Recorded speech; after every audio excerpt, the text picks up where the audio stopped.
जादुई पक्षी के जाने के बाद रघुनाथ की जिंदगी बदल चुकी थी। बंजर रेगिस्तान अब हरियाली में बदल गया था। लेकिन कुछ ही हफ्तों में रातों को अजीब अजीब आवाजें आने लगी, जैसे कोई हवा नहीं बल्कि रेत खुद फुसफुसा रही हो। एक रात रघुनाथ खेत देखने गया तो उसने देखा फसल के बीचों बीच रेत का एक गोल भंवर घूम रहा था और उसके भीतर सोने जैसी धूल उठ रही थी। रघुनाथ डर गया।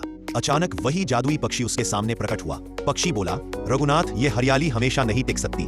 रेगिस्तान की आत्माएं जाग चुकी है। उन्हें लगता है कि तुमने प्रकृति का संतुलन बिगाड़ दिया है। रघुनाथ हैरान रह गया। मैंने तो सिर्फ जमीन को जिंदा किया, इसमें गलत क्या है? पक्षी बोला, तुमने गलत नहीं किया, लेकिन जादू की हर शक्ति का एक मूल्य होता है। अब रेगिस्तान की आत्माएं खुद को तुमसे बचाना चाहती है। अगर उन्हें शांत न किया तो यह हरियाली वापस रेत में बदल जाएगी। रघुनाथ ने हिम्मत जुटाई। तो मुझे क्या करना होगा? पक्षी ने अपनी आंखें चमकाई। तुम्हें रेगिस्तान के दिल तक जाना होगा, वहां जहां नीरव रेत रहती है। वही आत्माओं की रानी है। अगर उसने तुम्हारा दिल साफ पाया तो ये हरियाली हमेशा रहेगी। अगली सुबह रघुनाथ अपनी पगड़ी बांधकर पानी की छोटी मटकी लेकर रेगिस्तान के गहरे हिस्से में निकल पड़ा।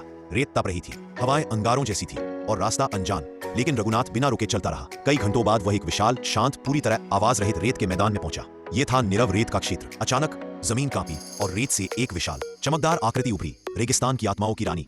वह बोली, किसान, तुम्हारी दया ने जादू को जन्म दिया, लेकिन क्या तुम इस जादू का भार उठा सकते हो? रघुनाथ ने सिर झुकाकर कहा, यदि यह हरियाली सबके काम आ सकती है तो मैं कोई भी परीक्षा देने को तैयार हूं। आत्मा क्षण भर शांत रही, फिर बोली, तुम्हारा दिल साफ है रघुनाथ, तुम जादू के योग्य हो। अचानक पूरा मैदान सुनहरी रोशनी से भर गया। ऊर्जा की लहरें रघुनाथ में समा गई। पक्षी ने कहा, अब से इस रेगिस्तान का भविष्य तुम्हारे हाथ में है, तुम इसके रक्षक हो।